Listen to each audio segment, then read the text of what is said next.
Hello YouTube and welcome back to Let's Play Bloons Wiki Deluxe Edition.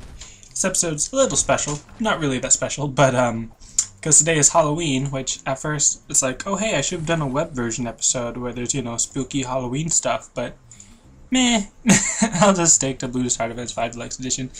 But yeah, happy Halloween and stuff, so huzzah, now we're going to the clock, which is not Halloween themed at all, but it's actually a pretty...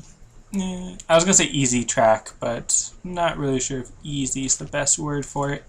And actually, I just realized this is actually kind of a good thing that, kind of, for this track to be on reverse, because it's basically the same thing as reverse or non-reverse, except it's a little bit different, because here, normally the balloons would come down the minute hand, and then go around this inner circle to the hour hand, and then go out to the outer circle, and then just go all the way around.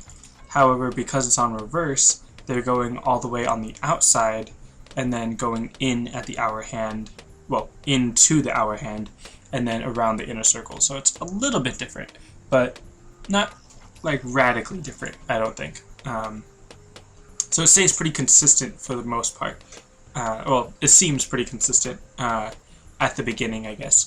So, let's see. I'm going to try to save up for Banana Farm, like I just got, because obviously I might need some help. I did not do very well on the last track, mostly because that track in particular was just really ridiculous, because it had those different exit points and all that, which made it really difficult and everything. But I've actually played on this track many times, so this is one of my favorite like harder tracks, even though it's not really that hard. Just if you know, or really for all tracks, it's just if you know where to place your towers, then you're good. Like it's pretty much all about tower placement and which towers to place, which kind of makes sense because that's really the whole point of the game. But I don't know. In the harder levels, it makes a bigger difference than the easier ones, obviously, because that's kind of how the difficulty thing works. But I'm just going to upgrade that one extra popping power pierce boomerang upgrade thing, because I do really want to focus on my banana farm, but I want to be sure that my boomerang thrower is still able to pierce through all the little clumps that appear in these earlier waves. So, like I said, this track is going to be pretty easy. I was going to say I'm just going to use boomerang throwers and make it a glaive thrower and then be able to pop everything, but no, that's not going to happen. Even with this banana farm, I'm not going to have that much time to get that much money. But one thing I do want to mention is I've never really mentioned it before, so it's not like I expected you to know better or anything, but and I don't know why, like, I feel like I haven't even gotten into what I'm talking about yet, but like I feel like I'm almost scolding you in general, my subscribers, for like one person's comment, just because they used the F word and I never mentioned that I don't want you to, so again, it's not like a huge deal or anything, but I would prefer, if, at least in my comment section, I don't really have any authority anywhere else, but in general, I would prefer if you didn't cuss, but at least in my comment section on my videos, at least try not to. And if I do see any excessive cussing, which for me like means even one F word, then I'm gonna remove your comment, like I already did. Even if the rest of the comment is fine, it's just, oh, that one word, okay, I'm gonna delete that one. It might sound arbitrary or old-fashioned or whatever, but I just personally really don't like foul language, so I'd like to keep that out of my comment section. So yeah, there's that. I was going to say you've been warned, but it's not like it makes a huge deal. Obviously, if I eventually do get to a point where I've got like thousands of subscribers or something, and there's like hundreds of comments a day, then I might not be able to regulate it very well. But there is a feature on YouTube that can actually let me like automatically sort of censor my comments that are on the videos, so that's pretty cool. I might have to resort to that if it gets too much for one person to handle, or for just me and all that. But obviously now you can see that a couple more balloons are actually leaking through right here, switching topics, obviously, and let's see, I was about to say, oh, I should use a banana farmer, but I don't have any monkey money because of that last challenge. So huzzah, and I'm actually placing more boomerang throwers rather than upgrading them, just so that I have a faster attack rate and a little bit more of a range, kind of. But I do need some camo detection soon, so I will have to work on that. It's only around 18, so I've still got some time. I can save up some money with the banana farm. Let's see, I'll probably use, let's see, maybe a monkey village for my camo detection. I'm not sure if I'll have enough by the time. I really wish I could place something right in the middle, but I guess because the balloons stop right there or something, because if I could just place a monkey village right there, that would just be amazing. But unfortunately, no, I have to place it a little farther down, but use the monkey village as my camo detection because it'll also increase range and attack rate and all that, which is very useful, especially for the boomerang throwers, because I am going to upgrade them to glaive ricochet, and that means that they're going to be a little bit slower on the attack rate, so having that jungle drum upgrade is going to be nice, but first I got to get them up to camouflage detection, which I don't think I'm actually going to be able to do before round 24, because I think that's like the next wave. What round is this? Yeah, 21, so 3 more waves, or 3 more rounds, I should say. I always get those mixed up. But of course I also call the apprentice a wizard and a mage, apparently. So calling a round a wave isn't really that big a deal, I guess. 1 more round, and I'm probably not going to, yeah, I'm not going to have enough money. So I'll just use a road spike to deal with it. That 1 camo balloon. And there we go. And of course, now I have enough for the radar scanner, which actually increases the range of the monkey village a little bit, which I think is pretty cool. Kind of like what I mentioned with the bomb tower, how the bomb tower gets a little bit of range with almost all of its upgrades, and then the Spactory, I think, gets a little bit of attack rate with all of its upgrades. So I think that's kind of cool that they do that with the monkey village as well. And again, maybe there's some other tower that does that, but I don't actually know because I don't pay enough attention to it. But once I get the jungle drums upgrade on the monkey village, then I'll work on getting the red hot rings for one of my boomerang throwers, and that was fast. And I'll actually, yeah, I'll upgrade them all to red hot glaives, so that I can just be sure that they all have really good pierce to deal with the clumps that are on this wave, and then also be able to defeat the leads that are coming up right now. And then I'll focus back on the banana farm, because I really don't need any glaive ricochet at the moment. Glaive ricochet is always nice, but having 3 red hot glaive throwers with double Renga and the specialty building, like, I don't really need any more extra boomerang power. And of course, the regrow balloons are actually really dangerous because the way that I have my defenses set up, they're right at the beginning of the track and they're right at the end of the track because it begins and ends at the same place. But there's the entirety of the track, basically, where I'm not, where I don't have my defenses because they're right at the beginning and the end. So the middle, I guess, isn't defended, and that causes a problem because of the regrow balloons that will just regenerate over the course of the track and then, you know, come back and be stronger and all that. So it is a little bit of a problem. However, because of the nature of my boomerang throwers, like because they're pretty much awesome in most regards, it doesn't really make that big of a difference whether or not they regenerate or not, because as you can see, they're good enough to pop basically everything.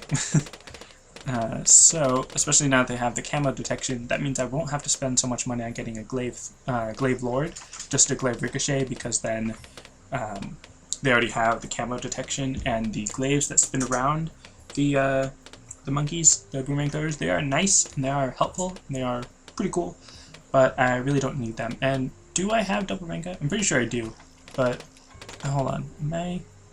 Okay, yeah, I'm pretty sure I do have double Renga. Just for a second, it looked like I didn't, because I've got 3 of them there, so it's kind of hard to tell how many glaives are really in the air, but also because of the specialty building, that makes them get sent out a second time, so it's kind of hard to tell whether or not I actually had double Renga, and I'm pretty sure I have double Renga. Do I?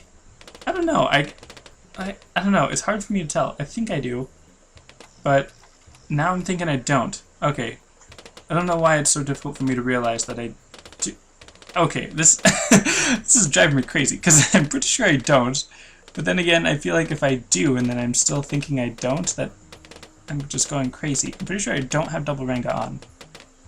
But why don't I have I don't remember taking double Renga off. I don't remember when the last time that was. So, yeah, okay, I don't have double Renga on. I don't know why that gave me so much trouble to realize. But, so yeah, apparently I don't have double Renga. So, that's lame. But, yeah, it's fine. I've already got good enough glaives or boomerang throwers. Or maybe I don't know. I'm still not 100% certain on whether or not I do or don't. This is so ridiculous. I should have realized whether or not I did when I first placed my first boomerang thrower. And I was supposed to be saving up for the healthy or the valuable bananas. But now I'm really puzzled about this. This is ridiculous. Oh well. Like, you would think that by now I would know what it looks like when I have or don't have the double Renga, but for some reason it's just not looking right, but I can't really put my finger on it, so I don't know. You're probably thinking I'm crazy, or just, I don't know. Whatever. Alright, okay, so let's get that valuable bananas, and let's throw down another boomerang thrower. I'm pretty sure I don't have double Renga. Alright. This is just ridiculous. So I'm just going to try to get like 5 Glaive Ricochet, and then maybe throw down some Moab Maulers, or maybe some Snipers. Those might be nice on this track because of helping with the regrow Bloons. Maybe. Or a Bloon Chipper. Bloon Chippers are nice. And I've got the Banana Republic now, so I'm getting 750. And really, I should have placed it closer to the Monkey Village. You know what? Yeah, I am going to place it closer to the Monkey Village. Right next to the Monkey Village, actually, so that I get that little price decrease. And then also, you know what? I'm going to build another one. So that, let's see, that's 1,500, I think. When I get it fully upgraded to the Banana Republic, because then that's 750. So yeah, that's 1,500 every round. So that's at least an extra, yeah, it's an extra 1,500 for each round that I keep it. So that's good. Very helpful. It's not, because now I'm thinking that I need more banana farms, more banana republics. Because now I want the banana research facility so that I can get 3,000 per banana research facility, which give me 6,000 because I have 2, which is a really large amount of money. But it is really expensive, and that's, you know, the other problem to it. But once I get that much money, then I can just like build so much more. It's just, I don't know. Yeah, here. That's where the Glaive Ricochet really comes in handy, especially because this track is just a nice circle, pretty much. It's not exactly a circle because of that whole dipping in for the hour hand thing, but I don't know. I don't know why that made a difference. I don't know why I thought that was a good idea, but something like Tubular, definitely not a very good track for the Glaive Ricochet, just because of those tubes where the balloons are invincible. And I'm pretty sure that means that the Glaive Ricochet can't just pierce through it. Maybe it's a great place for the Glaive Ricochet, because maybe the Glaives go through that invincibility and then are able to pop the balloons even when they're in the tubes. But I have no idea. This is round 45, which means that the blimps are there's gonna be a Moab coming up. So let's see. I'm actually going to place it here. I don't know if that's a good idea or not, but I'm going to place it there anyways, so that the Moab will go through and then come down here to where the Bloon Chipper is, and then get chopped up so that the ceramics will appear on the other side. And maybe the Bloon Chipper will help get rid of the ceramics as well, but who knows? I don't know how well this is going to turn out. And I'm just going to build one more Glaive Ricochet if I have enough money. Yeah. Alright, so now I just got a big chunk of money from those banana republics. And nice, the glaive ricochet was actually able to pop the ceramics right there, so that's pretty cool. Alright, oh, I didn't even give him jungle drums. That's helpful now. Alright, so let's just get some more, actually no, some more banana research facilities, which means banana republics because I don't have any banana research facilities. Let's see. And alright, so I need 9,360 to pay for a banana republic with a valuable bananas upgrade. So that's quite a bit of money, but if I'm getting 750, I don't want to do the math on this, but okay, so I'm getting 750 per round in order to pay off 9,300. 9,300, let's round after that. That's, let me do it on my phone. Let's see, to figure out when I'm actually going to be getting money off that. 10,300 divided by 750 equals 12.4. So it's about 13 rounds before it actually starts giving me an income, or an increase in my income. That's interesting, but I don't know, maybe it's helpful. I don't know what I'm saying anymore. Let's see, 9,360, so yeah, it's pretty close. I don't know. I'll use the watermelon spitter and the mad snowman at some other point, and I can't use them on the that special mission I tried last time. It's really lame how that happened, but oh well. Now I'm just saving up money. Now I've got, let's see, 750 times 3, that's 1,500 plus 750, that's 23, no, 2250, 2250 is what I'm making per round. So yeah, that's not bad. And the blue chipper is actually helping out with the ceramics right there. So let's actually set that to strongest and see how that affects how it does against the BFB, not the BFB, the Moab. Let's see, because then it sucks up those, and then works on that. So I don't know if that's actually better or not, but I like it. I like setting it to strongest. So alright, it's now round 51, which means that I've got 15 more rounds to go. So let's hope that the banana research facility also does better. So that, oh dang it, it didn't, let's see. So that's 1260 to increase my income by, how much is that? 2,250 increase, because it's going from 750 to 3,000. So it's 2,250 amount income increase for the cost of 1260. So let's try to figure that out. Get my phone back to the calculator. Alright, so 1260, no, not 1260, 12,600 divided by 2,260, not, wait a minute, what am I doing? 2,250, right?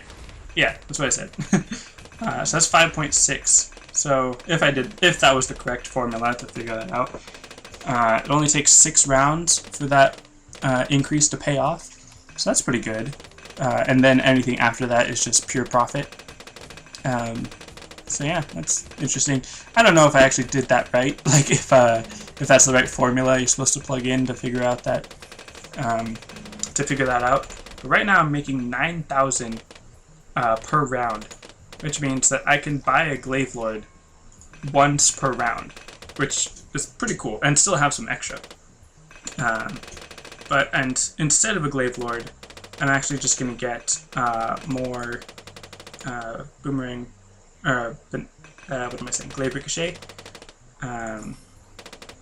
because those are pretty awesome, and they deal with just about everything. When you have this many glaive ricochet, then you really don't have to worry about much. Obviously the balloon chipper is helping with the Moab busting, but as far as just the normal balloons and like ceramic clumps go, you really don't have to worry about much of anything else, because the ceramic clumps will just get destroyed by all these glaive ricochet. And any like long streams of balloons, like the what's it called? Like the other rounds that just have long streams of balloons, those are going to get totally destroyed too. So let's see, how many is that? Well, yeah, I guess I'll start upgrading them to glaive lords just for the sake of spending this large amount of money that I'm going to be accumulating. And really, I should probably start, what's it called? I should probably start building more balloon chippers, because that'd be nice for those rounds that have a whole bunch of Moabs. But wow, these these glaive ricochet were actually able to defeat an entire Moab, or take down the Moab layer, so the balloon chipper might actually become a little bit unnecessary. It might be helpful for the BFB, but these glaive ricochet are actually doing pretty good against the Moab, because all you need is a large amount of numbers. Because let's see, that's 1, 2, 3, 4, 5, 1, 2, 3, 4, 9, 10, 11, 12, 13. So 13 glaive ricochet, and it's like 13 layers per shot, or maybe even 26 because of the way the glaives, the way that the ricochet works. So that should only take like 4 or 5 throws, depending on how fast they throw it. That's actually pretty cool. Let's see. And also, what's good about having glaive ricochet, or the glaive lords, right there in the middle, is that then when the Moabs come down that lane, the glaives that spin around the glaive lords will actually help pop through any balloons that are walking down that path, or floating down that path. So that's pretty cool. And then Blue Chipper is a nice little safety net now for the Moabs, even though the glaive lords and glaive ricochet are just destroying them now. That's pretty awesome. Alright, so I definitely didn't need the healthy bananas deluxe upgrade, or the big balloon sabotage, just because of how good these things are. It's ridiculous. Alright, so this is round 62, which means next round is going to be the ceramic clumps that I'm pretty sure my glaive ricochet army is just going to destroy. Let's see. I probably could sell the balloon chipper right now, but still want to have it just as a backup, just in case anything goes wrong and I end up needing it. But of course, as soon as I say that, I feel like, actually no, I'm just going to sell it. But no, I don't want to sell it. I'm going to wait. I'm going to let it be useful. Because, let's see, 3,000. And I think this was the first glaive thrower that I put down. This one has 15,000. That's so crazy. So many balloons. But, yeah. Alright, so I kind of I was trying to place them, obviously, in that nice little design, but didn't quite work out as evenly as I was hoping. And you can tell that these glaive ricochet are just destroying all of these, because there's like, maybe you can't even tell now, but okay, there's that slight hiccup, I guess, where you see a couple balloons coming through. That's the ceramic clump, but then just they all get destroyed, and it's pretty awesome. Alright, and you can actually also kind of see that the design, pretty much, that you put the glaive lords in, you can see that design in the glaives that float around them. So I think that's pretty cool. Let's see, and I should actually be making a couple more. That one there, and then I just need one more for one more glaive lord, and then I'll be done with that. And then once I have all those glaive lords, I'm actually going to sell these because I don't need those anymore. And let's increase that to there. Alright. So you can actually see that design floating back and forth because of just because of the way that works, and I just think that's pretty cool, the way those float around. And just in case, once the Moabs and BFBs appear, we're going to use a Call to Arms ability to double the attack speed and popping power of all nearby towers for 10 seconds. I didn't even realize that it increases popping power, which, again, I'm assuming it means pierce, because popping power sounds like a strange term that seems vague or ambiguous to me, but pierce sounds better. Which I don't really need to worry about for the glaive ricochet, because they can already pierce through everything, or ricochet off everything, I should say. and just destroying those ceramics. And then once the Moabs appear, then double attack speed just for extra safety. And let's just see how well they destroy these things. And let's see. Because then all those glaives that are spinning around will totally destroy anything that tries to get through here. Plus all the glaives that they're going to be shooting out. So that's actually pretty cool. Obviously, aside from the balloon chipper, which was a big help at the beginning, I did pretty much beat that with just boomerang throwers. So that's pretty cool. And let me see. Double ring. I do have double ring on. Why did I not just... I don't know why it looked like I didn't or something. Hold on. Let me just... Sandbox mode. Just to clear my head to realize... Okay, was... Let's see. This... why am I doing this? Okay, yeah. They're throwing out 2. I don't know why I was thinking that they weren't. It's just... Nah. I don't know. Oh well. I'm going crazy. I can't. I don't even know. I don't know. Alright, so, oh man, the castle. I hate this one. The castle's next. Then the Death Valley. Let's see, then Drag Strip, Tunnels, and Spider Map. Wow. Alright, so just 5 more on medium. Then we're going to go on to hard mode, so that's pretty interesting. That'll be Friday, Monday, Tuesday, Thursday, Friday. So yeah, next Friday will be Spider Map, and then next Thursday's Tunnels, Tuesday's Drag Strip, and then Monday's Death Valley, so Friday's Castle. Alright, that's it for this episode. Thanks for watching, and I'll see you next time.